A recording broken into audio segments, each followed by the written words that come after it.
latest news, subscribe our channel and press the bell icon to never miss any news.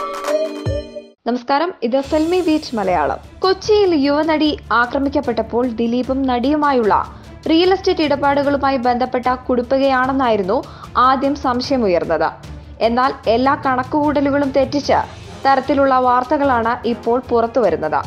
വ്യക്തിജീവിതത്തിൽ നടിയുടെ ഇടപെടൽ ഉണ്ടാക്കിയ കുടിപ്പകയാണ് ദിലീപിനെ വില്ലനാക്കി മാറ്റിയതത്രേ. മുൻ ഭാര്യയായിരുന്ന മഞ്ജു വാര്യരും ആക്രമണത്തിനിരയായ നടിയും തമ്മിലുള്ള അടുപ്പമാണ് ദിലീപിനെ ഇങ്ങനെയൊരു പ്രവൃത്തി ചെയ്യാൻ പ്രേരിപ്പിച്ചതെന്നാണ് കരുതുന്നത്. മഞ്ജുവും ആക്രമണത്തിനിരയായ നടിയും തമ്മിൽ നല്ല അടുപ്പമായിരുന്നു. ഇത് ദിലീപിന്റെ പല രഹസ്യങ്ങളും മഞ്ജു അറിയുന്നതിന് കാരണമായി. ഇത് വ്യക്തിജീവിതത്തിൽ ഉണ്ടാക്കിയ പ്രശ്നങ്ങളാണ് വൈരാഗ്യത്തിന് കാരണം. ദിലീപിന്റെ ഈ കുടിപ്പക ഇന്നും ഇന്നലെയും തുടങ്ങിയതല്ല, വർഷങ്ങളുടെ പഴക്കമുണ്ടതിന്. 2013 തുടങ്ങിയതാണ് ദിലീപിന്റെ ഈ വൈരാഗ്യത്തിന്റെ കഥ. മുമ്പ് 2 തവണ നടിയെ ആക്രമിക്കാൻ ദിലീപ് പദ്ധതിയിട്ടിരുന്നു. എന്നാൽ അതൊക്കെ പാളിപ്പോയി. ഒടുവിൽ പൾസർ സുനിയുടെ കൊട്ടേഷനിൽ ദിലീപ് ഈ വൈരാഗ്യത്തിന് അന്ത്യം കാണാൻ ശ്രമിച്ചപ്പോൾ സംഗതി മൊത്തത്തിൽ പാളുകയായിരുന്നു.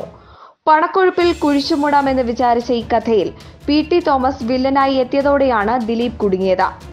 മലയാളത്തിൽ വളരെ സജീവമായിരുന്ന ആക്രമണത്തിനിരയായ നടി പെട്ടെന്നായിരുന്നു മലയാള സിനിമകളിൽ നിന്നും അപ്രത്യക്ഷയായത്. പിന്നീട് വളരെ കുറച്ച് സിനിമകളിൽ മാത്രമായിരുന്നു നടി അഭിനയിച്ചതും. ഇത് ദിലീപിന്റെ ഇടപെടൽ മൂലമാണെന്ന് നടി തന്നെ പലപ്പോഴും തുറന്നു പറഞ്ഞിട്ടുണ്ട്.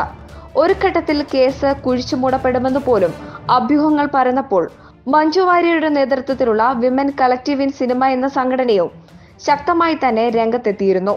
വനിതാ കമ്മീഷനെയും മുഖ്യമന്ത്രിയെയും ഒക്കെ കണ്ട ഈ പെൺസിനിമാ കൂട്ടവും കേസിന് ഊർജം പകർന്നു. അതാണിപ്പോൾ ഒടുവിൽ ദിലീപിന്റെ അറസ്റ്റിലെത്തി നിൽക്കുന്നത്. ഈ റിപ്പോർട്ടിനോട് നിങ്ങൾക്കും പ്രതികരിക്കാവുന്നതാണ് കമന്റിലൂടെ. വിനോദ ലോകത്തു നിന്നുള്ള കൂടുതൽ വാർത്തകൾക്കും വിശേഷങ്ങൾക്കുമായി സബ്സ്ക്രൈബ് ചെയ്യുക ഫിൽമി ബീച്ച് മലയാളം.